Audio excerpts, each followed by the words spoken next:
Next है आपका bamboo oasis on land in the broad bold, जो है सो बोल्ड प्रोजेक्ट राजस्थान में लॉन्च किया गया है।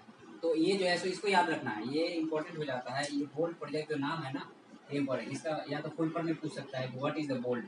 तो bamboo bold bamboo oasis on land in the broad, ठीक है। तो ये राजस्थान में है। ओएसिस का मतलब क्या होता है कि ये चारों तरफ से कोई चारों तरफ से डेजर्ट है और यहाँ पे लो लेइंग एरिया है। तो इसमें जो पानी होगा, इसका जो पानी होगा, लो लेइंग एरिया का जो वाटर होगा, अगर इससे मिलता जुलता होगा तो यहाँ पे एक बहुत बढ़िया इन्वायरमेंट क्रिएट हो जाएगा। और यहाँ पे पेड़ पौधे उगाएंगे, बहुत सारे पेड़ पौधे उगाएंगे और चारों तरफ जब आप इधर जाओगे तो आपकी जान निकल जाएगी। जब जब आप यहाँ पे आओगे ना, तो ये मतलब कि बढ़िया प्लेजेंट इन्वायरमेंट, पेड़ पौधे हैं, पानी, हर चीज है और यहाँ खेती भी अच्छी होगी। तो इसको ओएसिस कहा जाता है। तो वैसे ही जो है सो ब्रॉड एरिया में आपका जो है सो ओएसिस क्रिएट करने की कोशिश की जा रही है भाया बम्बू। तो बोल्ड के क्लियर हो गया कि बोल्ड का मतलब क्या है, बम्बू ओएसिस ऑन लैंड। ये बोल्ड ओएसिस से याद रखोगे तो अपने आप हो जाएगा बैम्बू ओएसिस। अब उसके बाद में क्या है, एल मतलब लैंड है, डी मतलब डॉट एरिया। कहाँ पे डॉट एरिया, राजस्थान में, क्लियर हो गया। ये अब इसमें आता है कि इसमें इंडस्ट्री कौन सी इन्वॉल्व है। तो एक जो है सो आपका खादी एंड विलेज इंडस्ट्री जो है सो इसको क्रिएट कर रही है, ठीक है। फायदा क्या होगा, तो अब देखो बैम्बू क्या होता है, बहुत ही हार्ड हार्ड और बहुत ही अच्छा मतलब कि पौधा होता है। तो पेड़ होता है पतला पतला, इसके पत्ते गिरते हैं, पत्ते गिरेंगे तो वाटर होल्डिंग कैपेसिटी बढ़ेगी, जड़ पकड़ के रखेगा तो लैंड डिग्रेड नहीं होगा। और जो लैंड डिग्रेड होगा अगर वहां लगा दोगे तो धीरे धीरे उसकी एफिशिएंसी बढ़ते जाएगी। तो ये है आपका रिड्यूस द लैंड डिग्रेडेशन और जो है सो वाटर होल्डिंग कैपेसिटी जो है सो बढ़ जाएगी। और जो है सो इसमें डेजर्ट का जो प्रोग्रेस है एक्चुअल में क्या है आपका, आप मैप में देखो तो ये आपका गुजरात हो गया। और ये जो है सो एरिया, ये डेजर्ट एरिया है। तो डेजर्ट एरिया में मान लो कि इधर जो है सो ये हरियाणा है, इधर पंजाब है, इधर एक दिल्ली है और इसके बाद में ये एमपी है और ये गुजरात है। तो ये डेजर्ट जो है सो हवा जब बहता है, हवा फ्लो होगा तो ये बालू दूसरे लैंड पे इधर वाले एरिया में आएंगे। तो इधर वाले बढ़िया लैंड को भी डेजर्ट बनाएंगे इधर वाले। तो इसी के लिए कॉम्बैट डेजर्टिफिकेशन जो 1990 का जो यूएनएफसीसीसी का जो स्कीम है, यूनाइटेड नेशन का, उसमें जो है सो रोकने का एक बाइंडिंग एग्रीमेंट है, भारत इसको साइन किया है कि इस डेजर्ट को एक्सपेंशन में से रोकना है, क्योंकि लाइवलीहुड को बहुत बड़ा खतरा है इससे। तो यहाँ पे अगर हम बेम्बू लगा देंगे तो बेम्बू के कारण जो है सो हवा की जो बालू के कण आएंगे वहीं गिर रह जाएंगे, आगे नहीं बढ़ पाएंगे, ठीक है। तो इसका ये फायदा है कि डेजर्ट का प्रोग्रेस रुक जाएगा। बेम्बू एक ग्रास, देखो पहले बेम्बू एक ट्री था, उसको जो है सो इंडियन फॉरेस्ट एक्ट 1927 में अमेंडमेंट करके 2017 में उसको हमने क्या किया, ग्रास की कैटेगरी में डाल दिया। क्योंकि अगर ट्री है तो फॉरेस्ट से आप काट नहीं सकते हैं, जब फॉरेस्ट से काटेंगे तो आपके ऊपर चार्जेस लग जाएंगे। तो इसलिए हमने इसको ग्रास बना दिया। ग्रास बनने दिया तो मिनरल फॉरेस्ट प्रोड्यूस वाले में आ गया। तो ट्राइबल जो अपने काम करते हैं, जो निजी जीवन जीते हैं, उनमें बेम्बू का बहुत ज्यादा नॉर्थ ईस्ट में, बिहार में, वेस्ट बंगाल में, यूपी में जो लैंड बढ़िया ग्रोइंग लैंड है, जैसे जलोढ़ प्रॉम्प्ट वाला लैंड है या एलुवियन सॉइल वाले में, उसमें अच्छा होता है। तो वहां के लिए ये बहुत बड़ी चिंता थी, जिसको कंसर्न को 2017 में सरकार ने समझा और इंडियन फॉरेस्ट एक्ट से इसको जो है बेम्बू से बेम्बू को ग्रास में डाल दिया, ठीक है। अभी सोचो कि अभी इंडियन फॉरेस्ट एक्ट को अमेंडमेंट की बात चल रही है, क्योंकि ये ऑब्सोल्यूट हो गया है, ये अपने लायक नहीं है अब। अंग्रेजों के जमाने का फॉरेस्ट एक्ट आज भी चल रहा है, इतने दिन से लोग बैठे हैं, पता नहीं क्या कर रहे हैं। बेम्बू ग्रास है और ये जो है सो ट्रॉपिकल एरिया में है, सब ट्रॉपिकल और टेम्परेट में। अब देखो थोड़ा सा समझ लो, ज्योग्राफी की मैटर है। तो ये हो गया आपका 0 डिग्री लाइन, ठीक है। तो इसके एरिया में ये 23.5 डिग्री हो गया, 23.5 डिग्री नॉर्थ हो गया और ये 23 1/2 साउथ हो गया, ठीक है।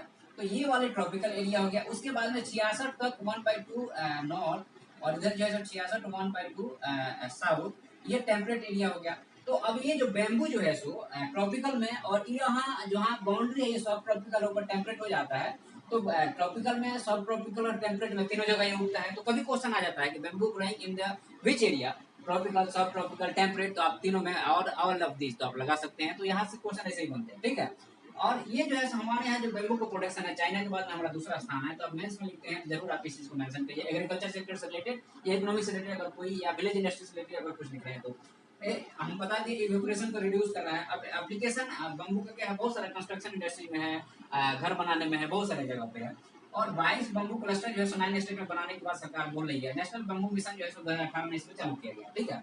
अब एक कंसर्न है, देखो कंसर्न ये है कि हम आपको यहाँ पे मिटा दे रहे हैं थोड़ा सा, ये जो है सो जोग्राफिकल पॉइंट ऑफ व्यू से हम आपको थोड़ा सा कुछ बता देते हैं कि जो नेचुरल चीज है उसको नेचुरल रहने देना चाहिए, उससे ज्यादा छेड़छाड़ करेंगे तब प्रॉब्लम हो जाएगा। ये जो है सो आपका, आपको पता है कि ये जो है सो आपका डेजर्ट है, ठीक है। अब जो है सो सूरज, मान लो कि सूरज 23.5 डिग्री पर चलता है, तो जो है सो ये आइसोथर्मल की लाइन ये है। ये जो है सो आपका जो है सो लो प्रेशर का एरिया बनता है, हाई टेम्परेचर का। अगर हम इसमें ज्यादा पानी लगा देंगे, ये राजस्थान है, ज्यादा पानी लगा देंगे या फिर ज़्यादा पौधा लगा देंगे, तो इसमें जो है सो लो टेम्परेचर आएगा, हाई टेम्परेचर बनेगा ही नहीं। जब बनेगा नहीं तो इधर से मानसून को खींचेगा ही नहीं, जब मानसून को नहीं खींचेगा तो प्रॉब्लम हो जाएगी। यही है ह्यूमन का इंटरवेंशन इन इन्वायरमेंट, और there is a concern because if this thing happen then definitely there is a problem in the future, and there is this way the development in the desert area not is sustainable for the future। ये important चीज है, इसको समझना चाहिए, ठीक है। जो जैसा है उसको वैसे रहने दो। हाँ, एक्सपेंशन को हम रोकना चाहते हैं तो बाउंड्री पे लगाएं, लेकिन हम ये नहीं कि जैसे अभी इंदिरा कनाल बन गया उसके चारों तरफ से, वहां पे हरियाली काफी ज्यादा हो गई है, तो अब जो है सो मानसून शिफ्ट कर रहा है। मानसून जो है सो पहले जो हिमाचल प्रदेश में बादल फटते थे, अब वो कहाँ जा रहे हैं, उत्तराखंड में बादल फट रहे हैं, तो देयर इज ए कंसर्न है। अब देखो आपका नया है आपका कि हरित धारा क्या है। हरित धारा एक्चुअल में क्या है कि Indian council of the agriculture research ने जो है डेवलप किया है। एक फीड है, मतलब कि गाय भैंस को जो खाना खिलाते हैं ना एक्स्ट्रा मिल्क के लिए, उसका फीड है ये, तो उसको खिलाएंगे तो आपका जो है सो मीथेन कंटेंट 17 से 20% तक जो है सो जो चुगाली करती है या जो आपका वेस्टेज निकालती है, उससे 17 से 20% मीथेन कंटेंट कम हो जाएगा, ठीक है। उसके बाद में मिल्क प्रोडक्शन इंक्रीज कर जाएगा। एक माइक्रोब होता है ये याद रखना, आरसीआई, ये याद रखना बहुत इंपॉर्टेंट है, एग्जाम पूछ सकता है। ये माइक्रोब जो है सो इनके मुंह में या फिर शरीर में पाया जाता है, किनके, इन पशुओं के, जो आपको CO2 और H2 मिला करके CO6 बना देता है। ये इंपॉर्टेंट है, इसको याद रखना, आप एग्जाम में जरूर आएगा, ठीक है। तो अब यहाँ पे ये जो है सो एंटी मिथेन फिक्सर ऐसा क्यों किया गया। नॉर्मल से क्या दिक्कत थी, नॉर्मल से दिक्कत ये थी कि ये आपका अर्थ है, ये मामा अर्थ है, और इनके चारों तरफ जो है सो ब्लैंकेट है, हवा का ब्लैंकेट है। अब हवा के ब्लैंकेट में अगर CO2 हो गया, H2 वेपर हो गया, अब प्लस जो है सो CH4 हो गया, अब प्लस SO2 हो गया, प्लस PM 2.5 हो गया, PM10 हो गया। ये सारे मैटर क्या करते हैं कि जब सूरज की किरणें आती हैं यहाँ पे, तो ये पृथ्वी उसको एब्जॉर्ब कर रही है, जब रिलीज करेगी तो उसका वेवलेंथ बढ़ जाएगा, तो ये सारे गैस उसको क्या कर रहे हैं, पकड़ के रख लेते हैं। जब पकड़ के रख लेंगे तो टेम्परेचर क्या होगा, इसके चारों तरफ का टेम्परेचर बढ़ेगा। जब टेम्परेचर बढ़ेगा तो जहाँ जहाँ भी आइस होगा, नॉर्थ पोल साउथ पोल सब पहाड़ों पे, वो आइस पिघलेगा, और यहाँ पे बीच में जो है भूमध्य रेखा के आसपास के लोगों की जो है जीवन रेखा खत्म हो जाएगी, क्योंकि ये पानी पिघल के जो पानी आएगा यहाँ पे, यहाँ पे वाटर लेवल बढ़ेगा। वाटर लेवल बढ़ेगा तो यहाँ के आइलैंड कंट्री जैसे श्रीलंका हो गया, मालदीव हो गया, जो बहुत ज्यादा छुट्टी मनाते हैं वो निपट जाएंगे। तो इसके लिए, क्योंकि और बाहर के जो फॉरेन नेशन है हमारे ऊपर क्लेम करते हैं पसने ज्यादा है, आप दूध उत्पादन करते हैं, और साथ में आपने CH4 को बढ़ा दिया है, CH4 का कारण जो है ग्रीन हाउस गैस इफेक्ट हो रहा है। तो सरकार ने बोला कि अच्छा ठीक है, तुम्हारी प्रॉब्लम हम सॉल्व कर रहे हैं। हरित धारा याद रखना है, हरित धारा का मतलब जो है सो CH4 को रिड्यूस करेगा। किसने डेवलप किया है, इकार ने डेवलप किया है। मिल्क प्रोडक्शन को बढ़ाएगा, और आर्चिया बैक्टीरिया है जो माइक्रोब है जो CH4 को प्रोडक्शन में बढ़ावा देता है। ये 4-5 फैक्ट है, बस याद रखना और खत्म, इससे ज्यादा की जरूरत नहीं है इसमें। तो नेक्स्ट न्यूज है कि आपका जो है सो फॉरेक्स रिजर्व है वो बढ़ के $598.6 बिलियन हो गया है इंडिया का। तो एक अच्छी खबर है इंडिया के लिए, क्योंकि इससे क्या होगा कि हमारे सेंट्रल बैंक की जो क्रेडिट है वो बढ़ जाती है, उसकी इकोनॉमिक स्टेबल रहता है, लोगों को भरोसा रहता है कि हमारे पास इतना है, और इम्पोर्ट आसान रहता है, ठीक है। तो ये सारी चीज़ें इसका फायदा। और इसमें जो है इसके बास्केट में क्या क्या रखते हैं, तो हम लोग जो है सोना रखते हैं, गोल्ड रखते हैं, और स्पेशल ड्रॉइंग राइट जो IMF में है, या हमारा IMF में जो रिजर्व रखा हुआ वो है ड्रॉइंग राइट और रिजर्व, ये दोनों। उसके बाद में जो रिजर्व इन IMF हो गया, तो SDR में स्पेशल ड्रॉइंग राइट में जो है आपके पास डॉलर है, जो इंटरनेशनल करेंसी की बात कर रहे हैं, ये इंटरनेशनल व्यापार में यूज होता है। उसके बाद में यूरो हो गया, ये सबसे हाईएस्ट पे है, और ये पाउंड सबसे लोएस्ट पे है। इसके बाद युआन है, और जो है सो आपका M है। तो आपका जो है सो US का ये हो गया, यूरोपियन यूनियन का हो गया, और ये चाइना और जापान का हो गया, और ये जो है सो ये भी यूरोप का एक कंट्री है, ठीक है। उसके बाद में इंपोर्ट स्टेबल हो जाएगा, क्रेडिबिलिटी बढ़ जाएगी, और रिस्क जो है सो रिड्यूस हो जाएगा। इसका फायदा यही है, ठीक है। इससे ज्यादा जानने की इसमें है ही नहीं कोई चीज। तो हमारा नेक्स्ट है आपका कि इंडस वाटर ट्रीटी से रिलेटेड एक न्यूज है कि जो रावी रिवर है उसका ट्रिब्यूटरी ऊज रिवर है, ठीक है। तो उसका कुछ पानी हम लोग जैसे इरिगेशन में और इलेक्ट्रिसिटी उत्पादन में करेंगे।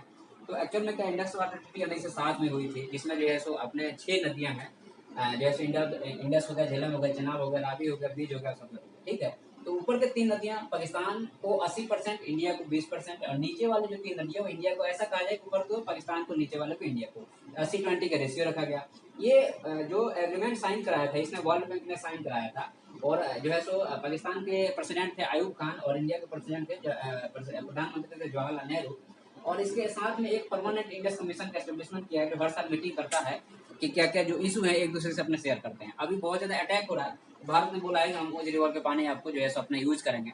तो ये इसमें इंडस वाटर ट्रीटी में इतना ही है, ठीक है। 1960 में हुई थी, वर्ल्ड बैंक ने रिकॉन्सिलिएट किए थे इस ट्रीटी को, और जो है सो आपका जो है सो ये परमानेंट इंडस कमीशन। तो इसमें इससे ज्यादा कुछ नहीं है। 6 रिवर का आप याद कर लेना कि इंडस वाटर ट्रीटी में कौन कौन से रिवर आते हैं।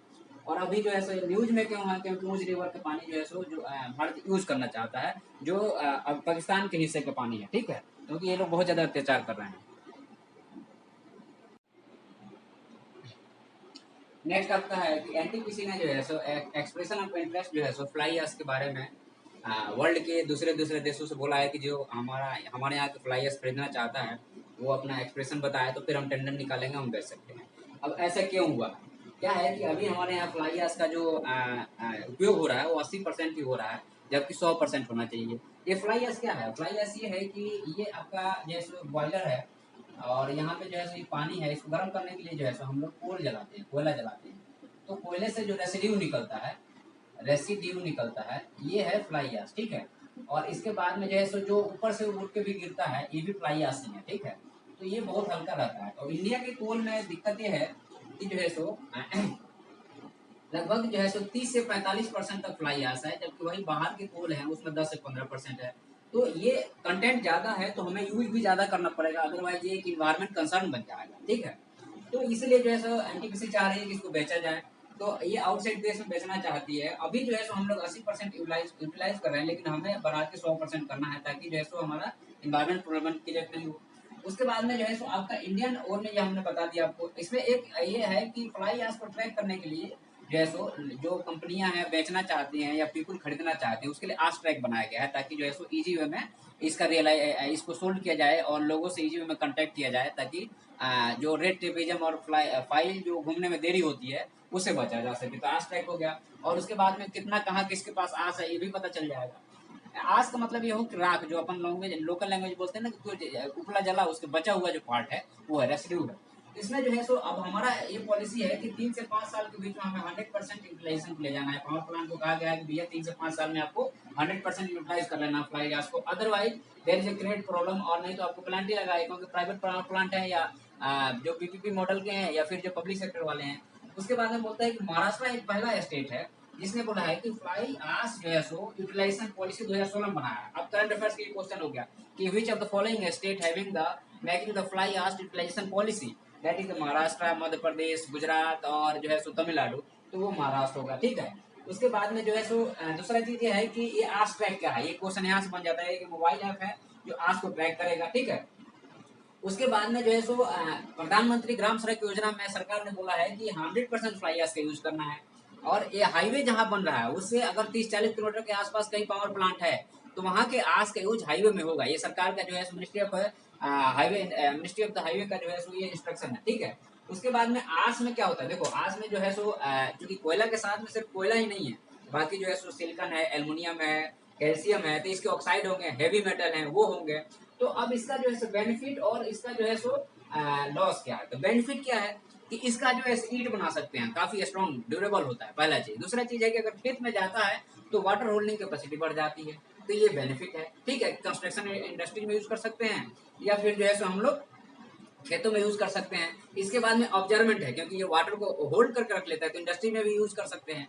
इसका लॉस क्या है, क्योंकि ये बहुत ज्यादा रहेगा और जब आसमान में उड़ते रहेगा तो ये PM2.5, PM10, ये जो है सो सांस लेने में तकलीफ, सिलिकोसिस जैसी बीमारी हो सकती है। या पेड़ के पत्ते पे गिरेगा तो प्रकाश संश्लेषण जो है सो आपका फोटोसिंथेसिस की क्रिया रिड्यूस हो जाएगी। इसी कारण क्या होगा कि पेड़ जो है सो ग्रोथ नहीं होगा या फसल ज्यादा ग्रोथ नहीं कर पाएंगे, दुनिया भर की बीमारियां लग जाएगी। ये इसके लॉसेस हैं। तो ये आपका जो है सो फ्लाई एश से रिलेटेड जो है एनटीपीटी का एक्सप्रेशन ऑफ ए इंटेंट वाला ये मैटर था।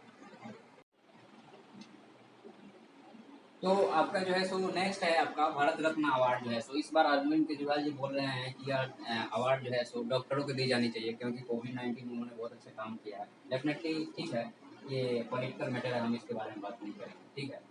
तो हम बात करते हैं कि भारत रत्न अवार्ड क्या होता है। तो यह देखो, भारत रत्न अवार्ड जो है सो जो बहुत अच्छा काम करता है पब्लिक सर्विस में उसको मिलता है, ठीक है। साल भर में एकदम 3 लोगों को दिया जा सकता है।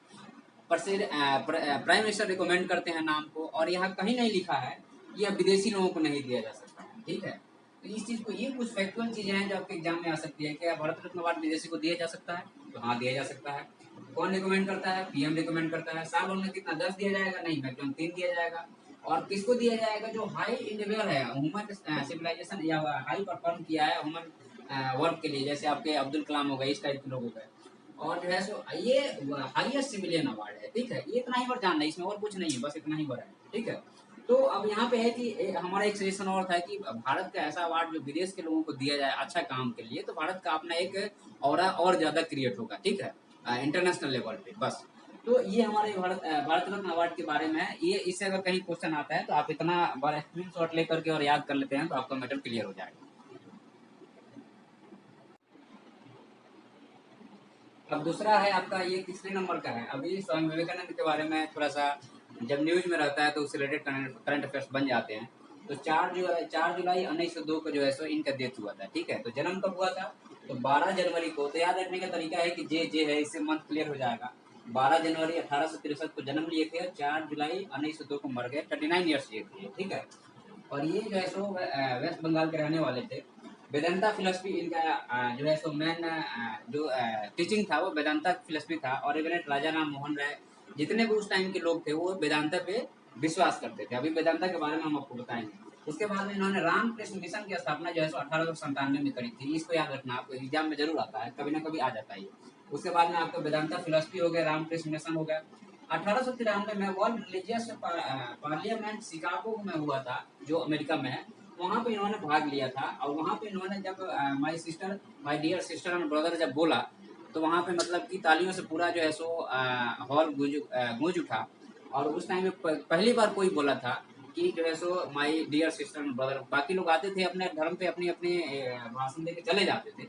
तो इसके बाद इन्होंने इंडियन रिलीजन और इंडियन जो कल्चर है उसको वर्ल्ड में स्प्रेड करने का काम किया। उसके बाद में इनके 4 क्लासिक्स हैं कि आपको जन योग, भक्ति योग, कर्म योग और राजयोग। तो हो सकता है कि यूपीएससी में, स्टेट पीएससी में इसके बारे में जरूर पूछ दे कि जो है सो स्वामी विवेकानंद के 4 क्लासिक्स क्या हैं। तो याद रखना है, जन योग है, पहले पब्लिक है, फिर भक्ति है, ठीक है, फिर राजयोग है, और उसके बाद में जैसे कर्म योग है। तो आपको कर्म करना चाहिए, हर किसी को करना चाहिए, भक्ति करना चाहिए, जन सेवा करना चाहिए और राज सेवा करना चाहिए, ठीक है। तो ये है। अब एक यहाँ पे हम बता रहे हैं, थोड़ा सा समझने वाली बात है कि व्हाट इज वेदांता।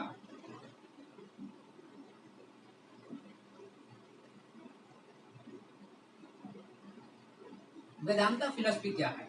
तो देखिए, आपके सबसे ओल्ड जो धार्मिक ग्रंथ है तो वो है आपके वेद, ऋग्वेद, सामवेद, यजुर्वेद और अथर्ववेद, ठीक है।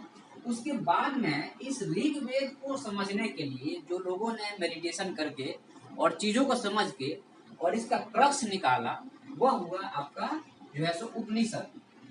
और आज के डेट में जो है सो कोई नहीं समझता है। सब लोग जो है सो जो धर्म की बात करते हैं, जो आदि धर्म की बात करते हैं, वो वेद और उपनिषद ही हैं। और आपको बता दें कि उसके बाद में जितने भी सारे बुक आए हैं उनसे अगर इनको मिलाओ और जहां पे कंट्राडिक्शन क्लियर हो रहा है तो आ रहा है, तो वो नीचे वाले बुक को खत्म कर दो। चाहे कोई भी बुक हो, कोई भी रिलीजियस बुक हो, हमको मतलब नहीं है, हम नहीं जानते हैं। लेकिन उस बुक को अगर उपनिषद और आपके जो है सो वेद से नहीं मिल रहा है तो उस बुक को खारिज करो, क्योंकि ओरिजिनल टीचिंग्स यही है। ये जो है सो आपको बताता है। और इवन महावीर हो गए, चाहे बुद्ध हो गए, जितने भी लोग हैं, उन्होंने जो है सो इनके टीचिंग्स को समझा।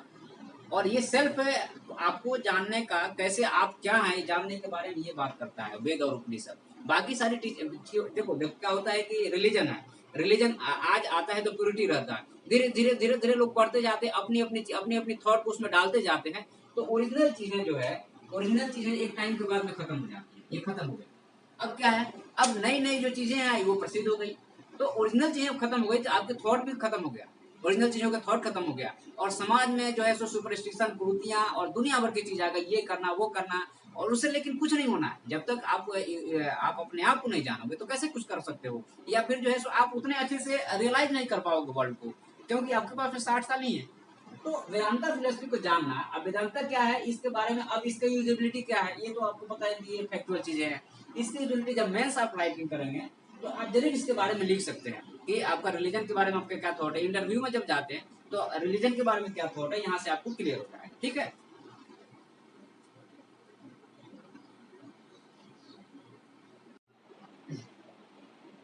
दूसरा आज के करंट अफेयर्स है कि आपको जो है सो ministry of the women and child development है, एक बिल पब्लिक में रखी है जो एंटी टर्टर से है, फोर्स लेबर से है, जो अपने फंडामेंटल राइट है आर्टिकल नंबर 23 और 24 जो है अपने कॉन्स्टिट्यूशन में उसके बारे में बात करता है।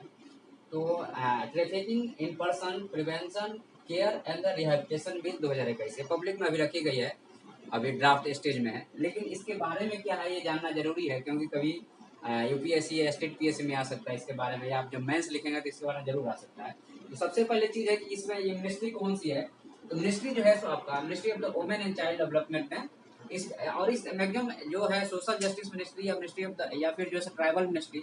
तो इस टाइप के बिल जो है सो जो भी पब्लिक वेलफेयर से रिलेटेड बिल रहता है मैक्सिमम इसी टाइप की मिनिस्ट्रियाँ रखती हैं। तो इसमें जो है सो मिनिस्ट्री ऑफ द जो है वुमेन एंड चाइल्ड डेवलपमेंट इस बिल को पुटअप किया पब्लिक में कि पब्लिक क्या ओपिनियन दे, उसके बाद आफ्टर जो है सो इसको बिल को कैबिनेट अप्रूवल के बाद में पार्लियामेंट में पुटअप किया जाएगा। तो यह एक समझ लो कि अभी तक एक्सप्लॉइटेशन का डेफिनेशन नहीं है। तो दिक्कत कहाँ पे आती है कि कभी कोई भी धारा लग गया, कभी कोई धारा लग गया, और जो है सो उसको प्रॉपर वे में क्या बोलते हैं कि उस विक्टिम को रिहेबिलिटेशन नहीं मिलता है, केयर नहीं मिलता है, और इमीडिएट पुलिस वाले उसके बाद और उसको एक्सप्लॉइट करते हैं।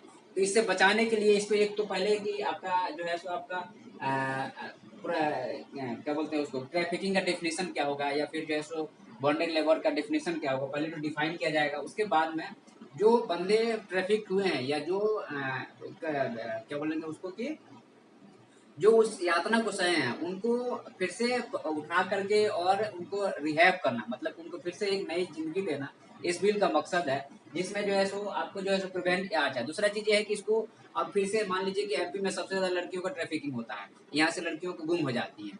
तो ये एक्चुअल में एनसीआरबी के डेटा के हिसाब से जो है सो 6616 जो है सो परसेंट ट्रैफिक हुए 2019 में। तो ये बहुत बड़ा नंबर है, इसमें लड़कियों का एक्सप्लॉइटेशन सबसे ज्यादा होता है। तो हमें जो बंदा जो है सो ट्रैफिक हुआ है उसको पहले हम पकड़ के ले आएंगे।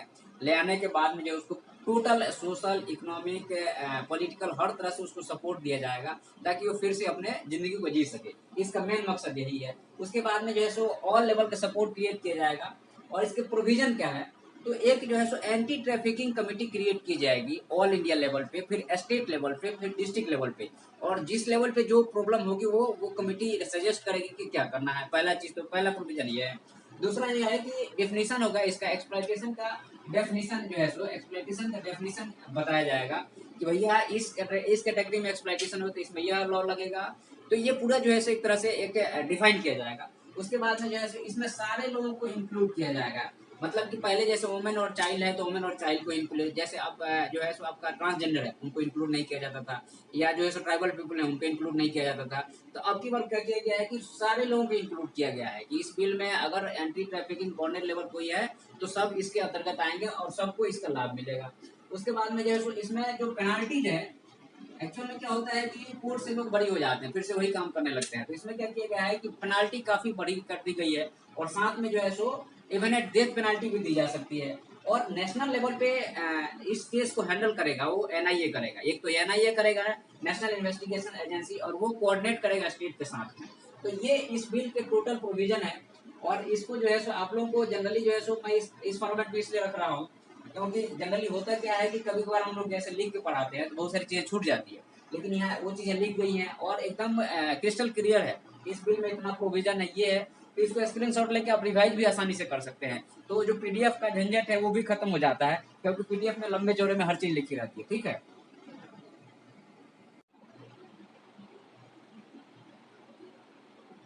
हाँ, तो हम लोग बात कर रहे हैं आज करंट अफेयर्स जो है तो हमारा 5 जुलाई का करंट अफेयर्स है।